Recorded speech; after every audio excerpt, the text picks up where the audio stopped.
베데스다 연못에 38년 된 병자가 나음을 받았습니다. 그런데 이를 본 유대인들이 그를 야단칩니다. 안식일이다. 안식일날 자리 들고 가는 거 아니야? 옳지 않아. 참 야박한 사람들이지요.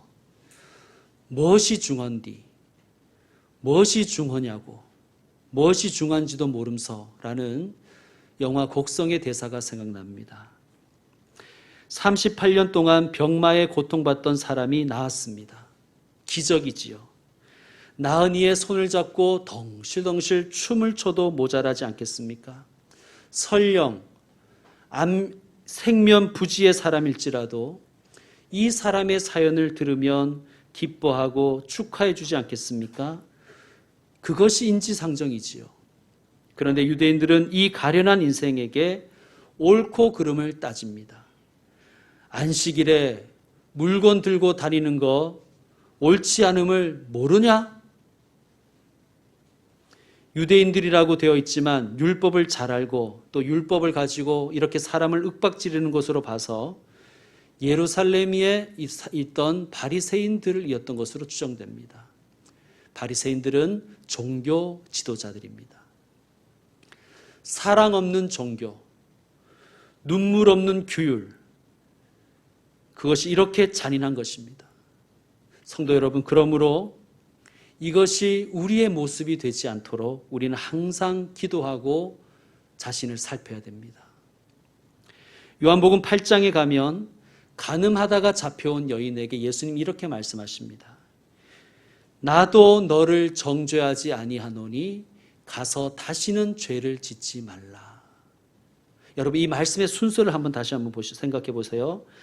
나도 너를 정죄하지 않겠다. 용서지요, 사랑입니다.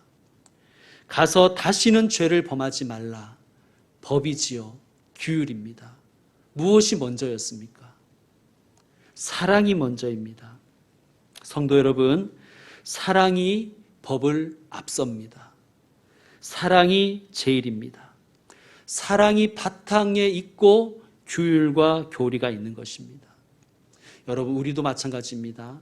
사랑을 바탕으로, 사랑이 먼저이고 그 다음에 교리나 규율이나 전통이 따라가야 되는 것입니다.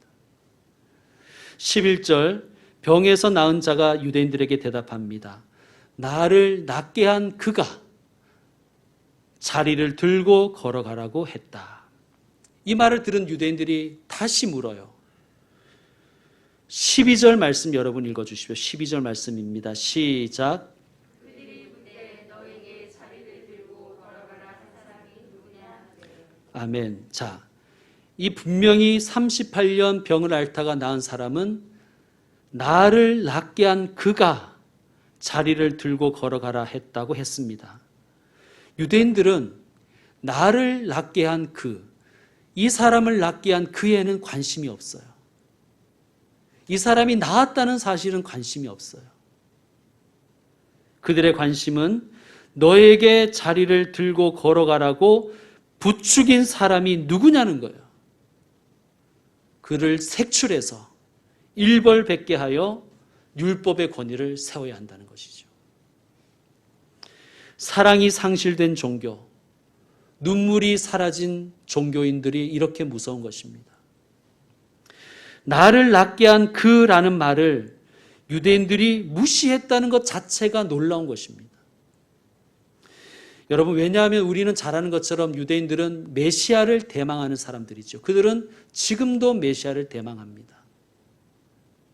특별히 바리새인들은 성경에 정통했기에 메시아가 오시면 어떤 일이 일어나는지를 잘 알고 있었습니다. 예를 들어서 구약 성경 이사야 35장 5에서 6절입니다. 제가 주보 예배 순서 옆칸에 적어두었습니다. 좀 글씨가 작지만 함께 읽어보겠습니다.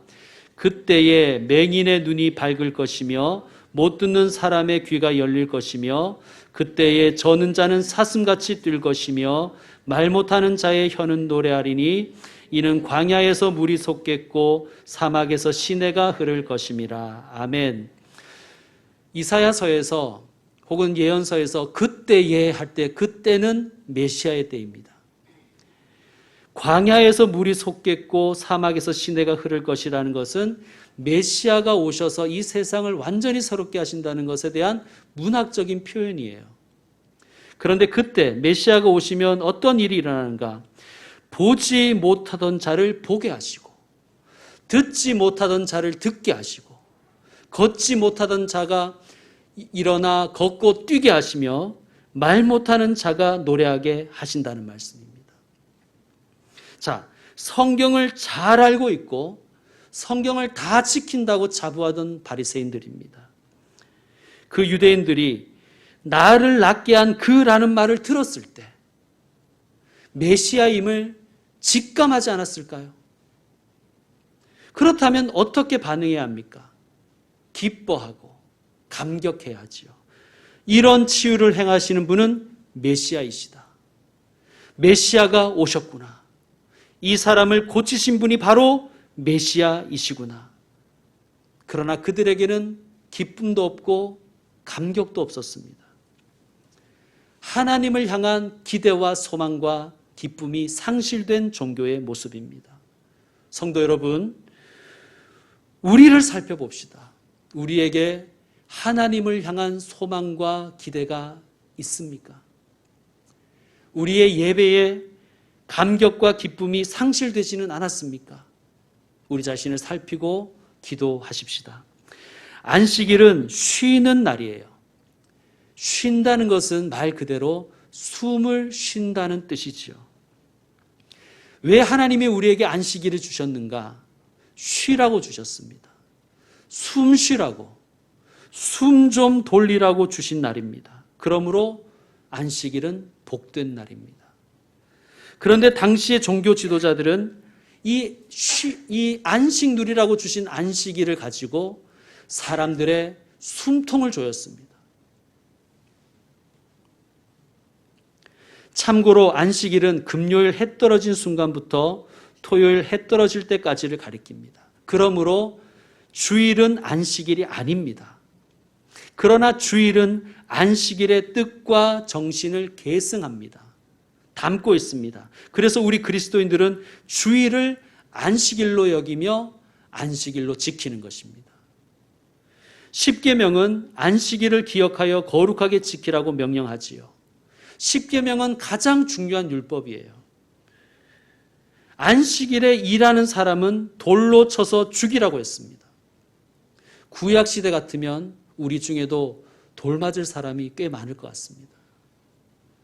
그런데 이렇게 중요한 법인데 하지 말아야 할 일이 무엇인지에 대해서는 모호했습니다. 구체적으로 명시되어 있지 않았어요. 그래서 유대인들은 안식일에 해서는 안 되는 일을 나름대로 정의하기 시작했습니다. 그렇게 해서 정해진 것이 39개의 조항이 있습니다.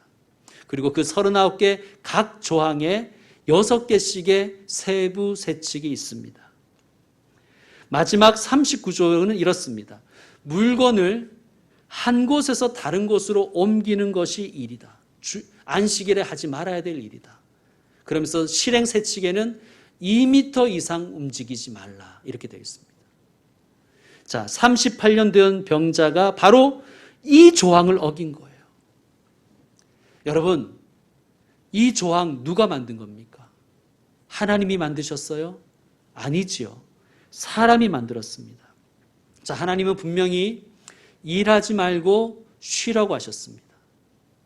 자, 하나님의 초점은 일하지 말고에 있을까요? 쉬라는 것에 있을까요? 그렇죠. 하나님의 강조점은 뒤에 있습니다. 숨 쉬고, 숨 좀 돌리고, 힘과 생기를 회복하기 위해서 안식일을 지키라 하셨는데 유대인들은 앞에만 관심 있는 거예요. 어떤 일을 하면 안 될까? 뭐 여기까지는 괜찮은데 누가 해서는 안 될 일을 저지르나 눈이 시뻘게 가지고 찾고 다니는 거예요. 사람들을 숨막히게 하지요. 자, 우리 안식일 규정을 성경에서 찾아봅시다. 역시 제가 주보에 실어두었습니다. 출애굽기 20장 8에서 11절이에요. 교독으로 읽겠습니다. 이번에는 여러분이 먼저 읽어주세요. 8절에서 11절. 자, 여러분 8절 시작. 안식일을 기억하여 거룩하게 지키라. 엿새 동안은 힘써 내 모든 일을 행할 것이나 일곱째 날은 내 하나님 여호와의 안식일인즉 너나 내 아들이나 내 딸이나 내 남종이나 내 여종이나 내 가축이나 내 문안에 머무는 일이라도 아무 일도 하지 말라. 합독합니다. 이는 엿새 동안에 나 여호와가 하늘과 땅과 바다와 그 가운데 모든 것을 만들고 일곱째 날에 쉬었음이라.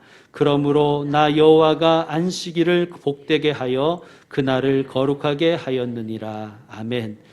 자, 11절을 보시면 다시 보시면 이는 왜냐하면 안식일을 왜 지켜야 하느냐 하면 하나님께서 천지를 창조하시고 쉬셨기 때문이라고 밝힙니다.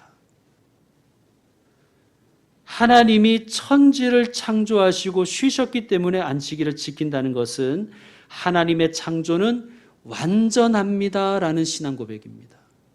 하나님이 6일 동안 천지를 창조하시고 왜 7일째 쉬셨을까요? 힘들어서 쉬신 게 아니라 더 이상 할 것이 없어서 쉬신 거예요. 완전하시기 때문에 하나님의 창조가 완전함을 안식일을 지킴으로 인정하고 고백하는 것입니다.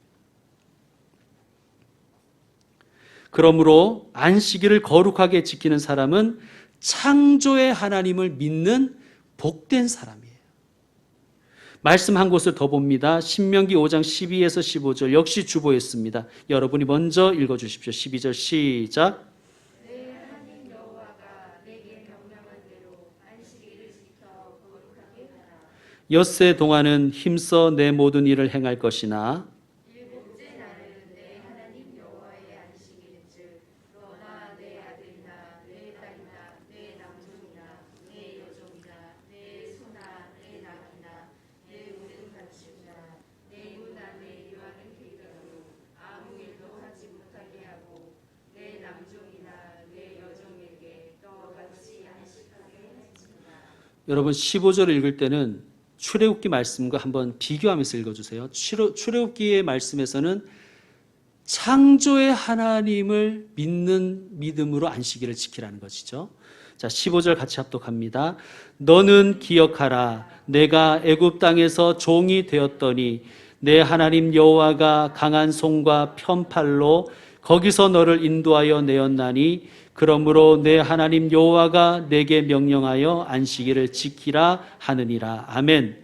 너는 기억하라는 거예요. 안식일을 지켜야 하는 이유를 기억하라는 거예요. 애굽 땅에서 종되었던 너를 하나님이 구원하셨기 때문에 안식일을 지키라는 것입니다. 자, 출애굽기에서는 창조의 하나님을 믿기에 안식일을 지켜야 되는 것이고 신명기 말씀은 구원의 하나님을 믿기에 안식일을 지키라는 것입니다. 하나님이 우리를 구원하셨음을 안식일을 지킴으로 신앙 고백 드리는 것입니다. 그 자체가 신앙 고백인 거예요. 자, 정리합시다. 안식일을 거룩하게 지키는 것은 창조의 하나님, 구원의 하나님을 믿는다는 신앙의 고백입니다. 여러분, 하나님께서 세상을 창조하시고 사람을 창조하셨음을 믿으십니까? 하나님의 창조에는 우리가 보탠 것이 없다는 것을 믿으십니까? 여러분, 우리가 하나님 창조에 보태드린 게 뭐가 있어요? 하나도 없지요. 우리는 아무것도 하지 않았습니다. 그러므로 아무것도 하지 않으므로 하나님의 창조의 완전함을 고백하는 것입니다. 그러니까 우리가 안식일날 세상적인 일을 자꾸 하는 것은 하나님의 창조가 불완전하다고 생각하는 거예요. 그거와 같은 거예요. 자, 그리고 더 나아가서 이렇게 생각하는 것 같습니다. 내가 존재하는 것, 내가 살아가는 것, 내가 지금 일할 수 있는 그 근거는 나의 힘과 지혜와 능력에 있다라는 그러한 불신과도 같은 것입니다. 사탄은 계속 우리가 착각하게 하지요. 너 더 많이 가져야 돼. 너 더 높아져야 돼. 너 더 강해져야 돼. 너 더 빨라야 돼. 그래야 살 수 있는 거야. 그래야 행복해. 여러분, 이것이 베데스다 연못이었잖아요. 남보다 앞서야 행복하지. 그게 베데스다의 메시지였잖아요. 여러분, 베데스다에 쉼이 있었습니까? 없었지요. 베데스다를 벗어나는 것이 신앙입니다. 베데스다의 요구를 거부하는 것이 신앙이에요. 그게 창조 신앙입니다. 나는 하나님으로 인하여 살아있고 하나님 덕분에 살아가고 있다. 내 안에 하나님 계심으로 나는 살 수 있다. 이것을 인정하고 고백하는 사람만이 쉴 수가 있잖아요. 내 힘으로 살아야 된다는 사람, 남보다 더 빨라야 되고 남보다 더 높아야 되고 그래야 행복할 수 있다고 생각하는 사람이 어떻게 쉬겠습니까? 창조의 하나님을 인정하는 사람만이 쉴 수가 있는 거예요. 그리고 그 사람은 다른 사람을 쉬게 해주는 거예요. 자, 또한 하나님은 우리의 구원의 하나님이시지요. 다시 여러분 스스로에게 한번 물어보십시오. 하나님의 구원에 있어서 여러분이 보태드린 것이 있습니까? 여러분, 우리는 고백하지 않습니까? 나는 구원받을 자격이 없습니다. 구원받을 자격 없는 나를 오직 하나님의 은혜로 구원하셨습니다라고 우리가 고백하지 않습니까? 안식일을 지킨다는 것은, 안식일에 아무 일, 세상 일을 하지 않는다는 것은 하나님, 나는 자격이 없는데 하나님의 은혜로 구원받았습니다를 고백하는 신앙 고백입니다. 성도 여러분, 하나님의 은혜로 여러분이 죄와 사망에서 구원받으셨음을 믿으십니까? 그렇다면 그 믿음으로 안식일을 지키십시오. 하나님의 은혜를 믿는 사람은 쉴 수가 있는 거예요. 난 자격이 없는데 하나님의 은혜로 내가 구원받았음을 믿는다면 쉴 수가 있잖아요. 그리고 다른 사람을 쉬게 할 수 있는 것입니다. 자, 안식일은 하나님의 창조와 구원을 기억하는 날입니다. 안식일의 정신이 주일에 담겨 있습니다. 주일을 성수한다는 것은 일주일에 한 번은 교회를 가야지라는 뜻을 넘어서 하나님의 창조의 은총과 구원의 은혜에 감사하는 시간을 가지는 것입니다. 주일 성수하는 이에게 하나님은 안식을 주십니다. 그리고 주일을 통하여 안식을 얻은 사람은 나가서 안식이 필요한 사람에게 그 안식을 전할 것입니다. 자, 오늘 본문으로 다시 가서 요한복음 5장 14절을 한번 보십시오. 5장 14절. 그 후에 예수께서 성전에서 그 사람을 만나 이르시되 보라, 내가 나았으니 더 심한 것이 생기지 않게 다시는 죄를 범하지 말라 하시니. 이 사람의 병은 죄 때문에 온 것입니다. 그렇다고 모든 질병이 죄 때문에 생긴다는 말씀은 아닙니다. 여러분, 우리 주변에도 선하고 의로운 사람도 병에 걸리고 아픈 것을 많이 보지 않습니까? 반대로 활기차고 건강한 근육맨 악인도 얼마나 많습니까? 그래도 우리 마음에 새겨야 할 것은 죄로 인하여 생기는 병도 있다는 것입니다. 야고보서 5장 15, 16절 말씀 한번 찾아보겠습니다. 신약 성경 376쪽입니다. 야고보서 5장, 오늘 말씀은 손으로 잡으시고 요한복음 5장 말씀 손으로 잡으시고 야고보서 5장 15, 16절 신약 성경 376쪽으로 가셔서 우리 5장 15, 16절을 읽어보도록 하겠습니다. 야고보서 5장 15절을 먼저 읽어주십시오. 시작. 믿음의 기도는 병든 자를 구원하리니 주께서 그를 일으키시리라. 혹시 죄를 범하였을지라도 사하심을 받으리라. 아멘. 혹시 죄를 범하였을지라도, 혹시입니다. 모든 병이 죄에서 온 것은 아니지만 혹시 죄에서 온 것도 있을 수 있다는 말씀이에요. 혹시 그 병이 죄 때문에 온 것일 수도 있기에 병에 걸렸을 때 먼저 자신의 삶을 성찰할 기회로 삼고 주님을 만나고 주님께 더 가까이 나가는 시간으로 여기는 복된 분들이 되시길 바랍니다. 자, 여러분 16절 읽어주세요. 16절 시작. 그러므로 너희 죄를 서로 고백하며 병이 낫기를 위하여 서로 기도하라. 의인의 간구는 역사하는 힘이 큼이니라. 아멘. 죄를 어떻게 하라고요? 서로 고백하라고 하십니다. 아픈 사람만 고백하라는 게 아니에요. 아픈 사람에게 야, 너 이실직고해. 너 무슨 죄 저질렀어? 이러라는 게 아니에요. 기도해 주는 사람도 기도를 받는 사람도 서로 죄를 고백하라는 것입니다. 이 질병이 죄 때문에 찾아왔을지라도 그게 본인의 죄일 수도 있고 가족이나 교우들을 주님께로 더 가까이 인도하시기 위해서 하나님이 이 사람에게 질병이란 고난을 허락하셨을 수도 있다는 말씀이에요. 예를 들면 남편의 구원을 위해서 믿음의 부인에게 질병을 주실 수도 있고 부인을 구원하시기 위해서 믿음의 남편에게 질병을 허락하실 수 있습니다. 왜? 그가 감당할 수 있기 때문에. 감당할 시험 외에는 주시지 않습니다.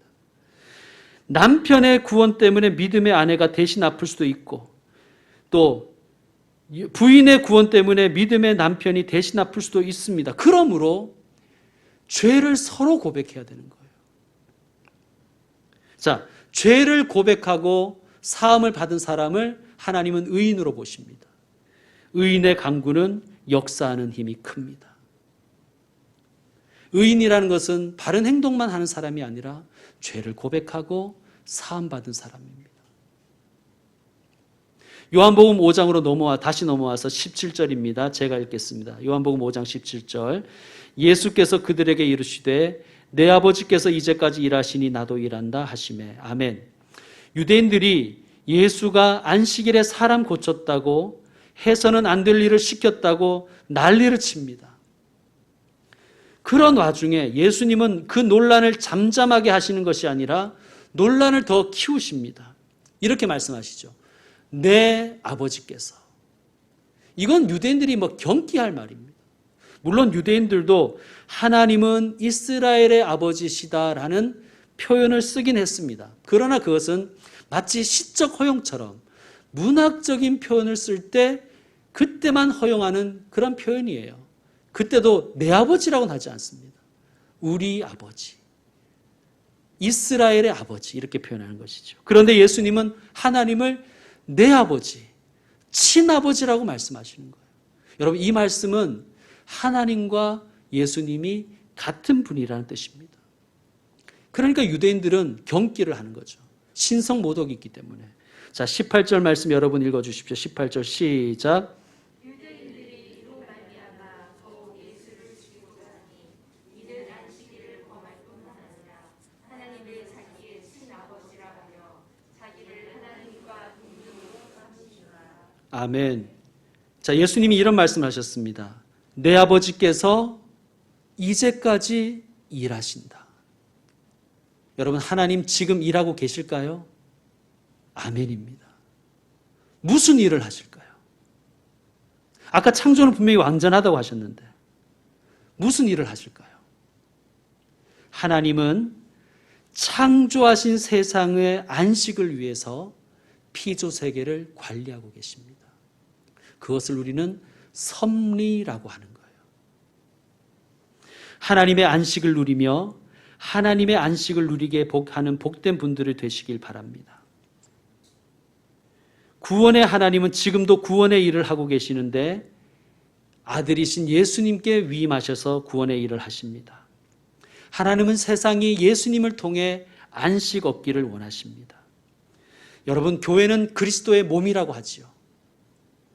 하나님이 지금까지 일하시고 하나님이 일하시기 때문에 예수님도 일하십니다. 그러면 주인님이 일하시는데 종놈들은 어떻게 해야 되는 거예요? 우리도 일해야죠. 무슨 일을 해야 됩니까? 세상 일이 아니라 예수님의 구원의 사역에 동참해야 되는 것입니다. 우리 교회도 간헐적으로 선교 지역과 선교사를 지원하고 있습니다. 그런데 이제 내년부터는 좀 정기적으로 선교지와 선교사님들을 도왔으면 좋겠습니다. 선교 지역도 탐방하고 또 그래서 선교사들과 그 땅의 그리스도인들을 위로하고 격려하며 더 나아가 우리 교회도 선교사를 파송할 수 있는 교회가 되기를 소망합니다. 하나님의 안식을 누리며 하나님의 안식을 누리게 하는 것이 교회의 사명인 줄로 믿습니다. 이제 말씀 마무리하겠습니다. 무엇이 중요합니까? 사랑입니까? 규율입니까? 사람입니까? 종교입니까? 예수님은 우리를 사랑하셨습니다. 그러므로 우리도 하나님이 사랑하신, 예수님이 사랑하신 사람을 사랑하고 중하게 여겨야 될 줄로 믿습니다. 성도 여러분, 안식일을 거룩하게 지키십시오. 안식일을 통하여 우리는 하나님의 창조와 구원을 인정하고 예배하고 기억하고 찬양하는 것입니다. 하나님의 창조와 구원에 우리가 보탠 일이 아무것도 없음을, 아무 세상 일도 하지 않고 쉼으로 인정하는 것입니다. 하나님, 나는 아무것도 한 것이 없습니다. 이 안식일의 뜻과 정신이 주일에 담겨 있습니다. 성도 여러분, 주일을 기억하고 거룩하게 지키는 분들 되시기를 축원드립니다. 창조와 구원의 하나님을 주일을 지킴으로 고백하고 더 나아가서 다른 이들도 주일을 지킬 수 있도록 도와주는 분들이 되시길 바랍니다. 질병은 반드시 병 때문에 생기는 것은 아니라고 말씀드렸습니다. 그러나 죄 때문일 수도 있음을 예수님은 말씀하셨습니다. 그러므로 질병이 찾아왔을 때, 고통이 찾아왔을 때 먼저 자기 자신을 성찰하고 회개하고 이 기회를 하나님 만나는 기회, 하나님께 더 가까이 다가가는 시간으로 삼으시길 바랍니다. 우리 하나님은 지금도 일하십니다. 하나님이 일하시기 때문에 예수님도 일하십니다. 창조와 구원을 통하여 우리를 안식하게 하시는 일을 하십니다. 그러므로 우리도 하나님의 동력자 되어, 예수님의 동력자 되어 안식을 위하여 쉬며 안식을 위하여 일하는 교회와 성도가 되기를 축원드립니다. 기도하겠습니다.